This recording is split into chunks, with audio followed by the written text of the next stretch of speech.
Você acha que tem a ver com o tamanho de país também ou não? Em relação a quê? Por exemplo, funcionar um socialismo. Olha, China é um país gigantesco e ali é um modelo socialista. Mas é que dizem tanto sobre o povo, né? Essas restrições a produtos e etc. E isso é verdade? Aonde? Em países socialistas? Não, na China não tem restrição nenhuma. Não tem dificuldade nenhuma Não. do povo por conta de quantidade que você pode ter Nenhuma, ou não pode ter? Porque nenhuma. isso é o que a gente escuta. Eu faço às vezes aqui muito de um leigo. Claro. Por não, conta disso na que acho que China, as pessoas... Veja, um país socialista, qual é o princípio pelo qual ele seguia? O princípio fundamental pelo qual ele seguia? É o da igualdade ou da busca da igualdade social. Então, se você tem uma produção limitada de mercadorias, você tem que tomar cuidado para não acontecer uma situação na qual uns têm e a maioria não tem. Então, na escassez, você precisa regular o consumo de certas mercadorias. Né?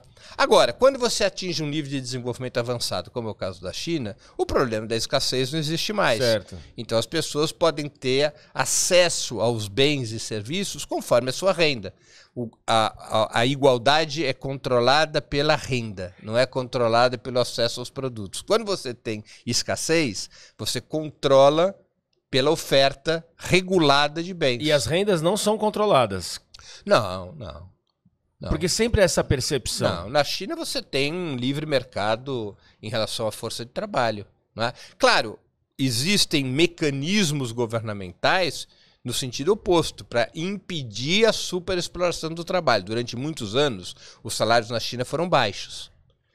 Quando a China começou a se desenvolver com maior velocidade, quando a China foi atingindo um patamar mais elevado de desenvolvimento, o governo foi tomando uma série de medidas, e continua tomando, para garantir que os trabalhadores tivessem uma parte cada vez crescente da renda nacional. Então o governo chinês começou a intervir para aumentar o direito dos trabalhadores, para aumentar os salários dos trabalhadores. A China tinha baixíssimos salários há 30 anos atrás. Hoje, a média salarial da China é superior à do Brasil e do México. Já começa a alcançar a média salarial de países capitalistas desenvolvidos.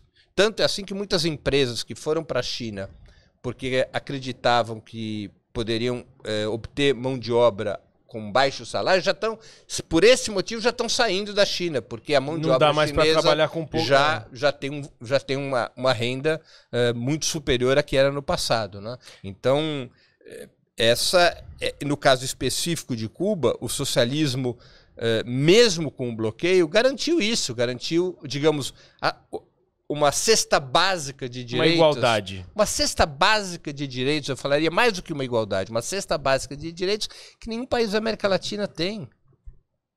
Educação, saúde, segurança pública. Entendi. Né? Não é um país...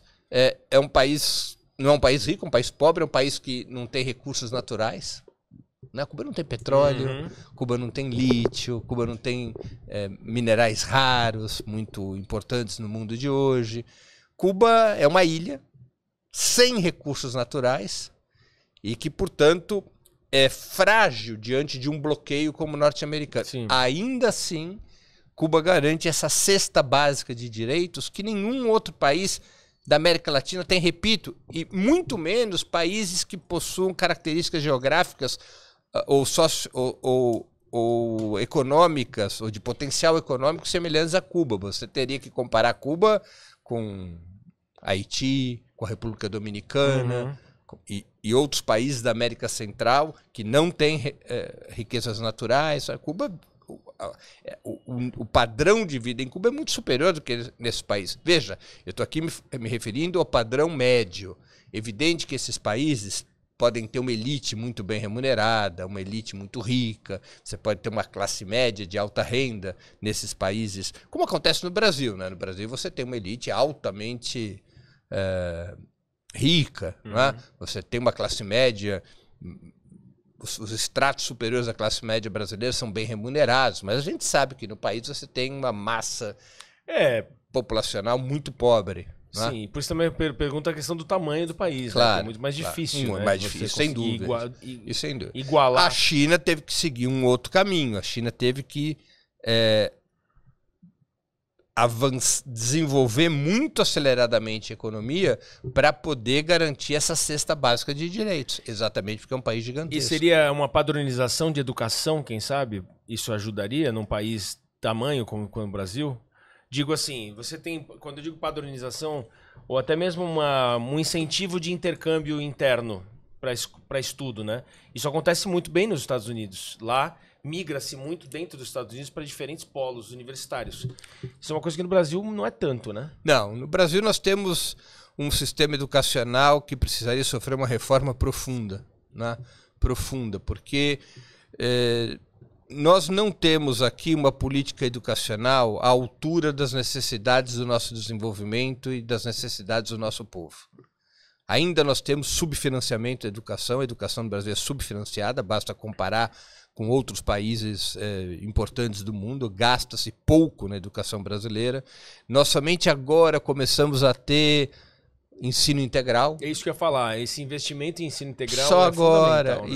E é muito inicial esse processo. Nós não temos um investimento educacional relevante. Vínhamos melhorando, né, nos últimos 20 anos, mas ainda não conseguimos atingir um padrão razoável educacional. Nós temos problema de formação de professores. Os professores no Brasil são muito mal remunerados. Então não é uma profissão que atrai as pessoas, né? Há escassez de professor hoje porque é muito mal remunerada a carreira. E mal preparado, né? E até você tem problemas de preparação, porque nós não temos um sistema de preparação de professores adequado, mas fundamentalmente ela não é uma profissão atrativa. No passado, a profissão de professor, ela tinha um status, ela tinha uma remuneração, ela tinha um salário adequado. Nós temos uma debilidade enorme. Melhorou nos últimos 20 anos, mas nós continuamos numa debilidade incrível. E nós temos uma política educacional ainda frágil.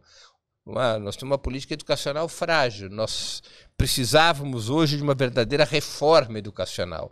Uma reforma universitária e uma reforma educacional. Nós temos no Brasil um fato positivo, que foi ter crescido, especialmente depois do primeiro governo do presidente Lula, cresceu muito o número de estudantes matriculados no ensino superior, mais que dobrou esse número. Isso é muito importante, dar acesso ao ensino superior para uma maior quantidade de pessoas, mas esse ensino superior cresceu fundamentalmente a partir da ampliação das matrículas nos grupos educacionais privados, que nós sabemos que aqui no Brasil oferecem uma educação de baixa qualidade. Né? São faculdades com mensalidades mais baratas, mais acessíveis, portanto, e são faculdades, no entanto, que não têm centros de pesquisa, que não têm centros de pesquisa e assim por diante. Né? Nós deveríamos ter no Brasil, como era o plano inicial quando foram criadas as universidades federais, e evidente que se avançou nisso depois de 2003, cresceu o número de universidades federais, foram criadas novas universidades federais, foram criadas mais vagas no ensino superior federal no Brasil, mas nós ainda não temos, estamos longe de ter um sistema universitário público sólido, que ofereça ao povo brasileiro um número de vagas e uma qualidade de ensino à altura das necessidades da população e das necessidades do desenvolvimento brasileiro. Certo. Né? Nós precisamos avançar nessa direção. Sim. O Brasil tem um déficit em termos educacionais, mais ainda quando a gente fala do ensino fundamental e do ensino médio, que estão a cargo dos municípios e dos estados.